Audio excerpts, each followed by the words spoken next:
est parti dans le Grand Nord. Il comptera pas ses efforts.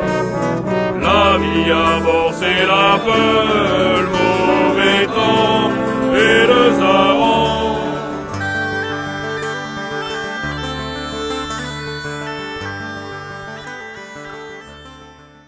Bonjour les amis, me voici de retour par le trou de la lorgnette. On y va? Ces 5 hommes étaient vêtus pareillement, un épais tricot de laine bleue serrant leur torse et s'enfonçant dans la ceinture de leurs pantalons.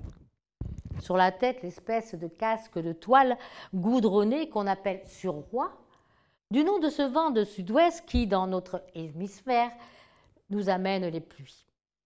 Ils étaient d'âge divers. Le capitaine pouvait avoir 40 ans, 3 autres de 25 à 30. Le dernier, qu'ils appelaient Sylvestre ou l'Hurlu, n'en avait que 17. Il était déjà un homme, pour la taille et la force. Une barbe noire, très fine et très frisée couvrait ses joues. Seulement, il avait gardé ses yeux d'enfant, d'un gris bleu, qui était extrêmement doux et tout naïf. Tout près les uns des autres, faute d'espace, ils paraissaient éprouver un vrai bien-être ainsi tapis dans leur gîte obscur. Dehors, ce devait être la mer et la nuit. L'infinie désolation des eaux noires et profondes. Une montre de cuivre accrochée au mur marquait 11 heures. 11 heures du soir, sans doute. Et contre le plafond de bois, on entendait le bruit de la pluie. Ils traitaient très gaiement entre eux ces questions de mariage, mais sans rien dire qui fût déshonnête. Non, c'étaient des projets pour ceux qui étaient encore garçons, ou bien des histoires drôles arrivées dans le pays, comme des fêtes de noces. Quelquefois, il lançait bien avec un bon rire une allusion un peu trop franche au plaisir d'aimer. Mais l'amour, comme l'entendent les hommes ainsi trempés, est toujours une chose saine, et dans sa crudité même, il demeure presque chaste.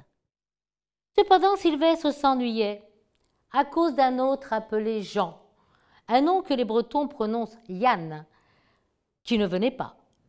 En effet, où était-il donc ce Yann? Toujours à l'ouvrage là-haut?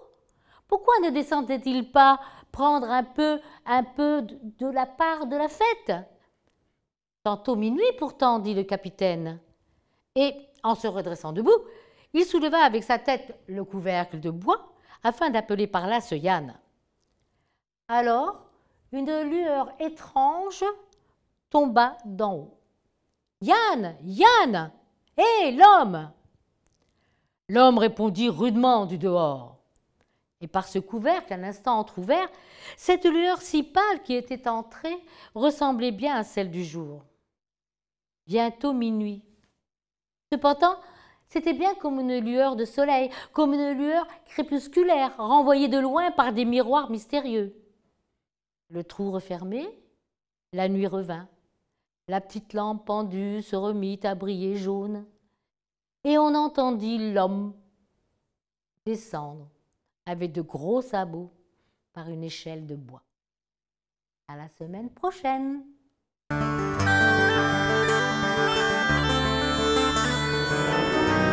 Il est parti dans le Grand Nord. Il comptera pas ses efforts. La vie à bord, c'est la peur.